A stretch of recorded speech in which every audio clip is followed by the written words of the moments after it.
ناظرین، نبی کریم صلی اللہ علیہ وسلم کی ذات وہ ذات ہے کہ جس کے بارے میں سورہ قلم میں اللہ تعالیٰ نے کہا کہ بے شک آپ کے اخلاق عظیم تر ہے، اور آپ صلی اللہ علیہ وسلم کی ذات وہ ذات ہے جس پہ اللہ تعالیٰ اور فرشتے بھی درود بھیجتے ہیں۔ ناظرین، اگر کوئی شخصیت ایسی ہے کہ جس کے اوپر بہت زیادہ لکھا گیا ہے تو وہ آپ صلی اللہ علیہ وسلم کی شخصیت ہے۔ جتنا آپ صلی اللہ علیہ وسلم کی ذات پہ لکھا گیا ہے، کسی ایک شخص پر اتنی تحریر نہیں کی گئی، اور یہ سلسلہ انشاءاللہ تعالی قیامت تک جاری رہے گا۔ ناظرین، سورہ احزاب میں اللہ تعالیٰ نے کہا کہ بے شک رسول اللہ صلی اللہ علیہ وسلم کی زندگی تم لوگوں کے لیے ایک بہترین نمونہ ہے۔ ناظرین، تھوڑا سا غور کرنے سے پتہ چلتا ہے کہ تم لوگوں کا لفظ استعمال کیا گیا ہے، یعنی شعبہ زندگی کوئی بھی ہو،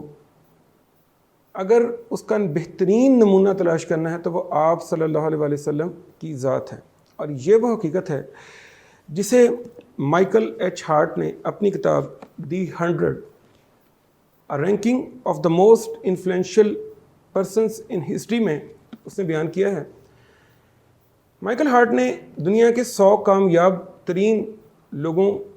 کے حالات زندگی کو ترتیب دیا، ان کو اسٹڈی کیا، اور سب سے پہلے نمبر پر جس شخصیت کو رکھا وہ نبی کریم صلی اللہ علیہ وسلم کی ذات ہے۔ مائیکل ہارٹ اس کتاب میں لکھتا ہے کہ میں نے بہت سے کامیاب انسانوں کی زندگی کا مطالعہ کیا، لیکن مجھے صرف ایک شخصیت ایسی ملی جو کہ زندگی کے تمام شعبوں میں ہر لحاظ سے کامیاب تھی، خواہ وہ تاجر ہو، وہ عام شہری ہو، وہ شوہر ہو، وہ کسی عدالت کا جج ہو، وہ کسی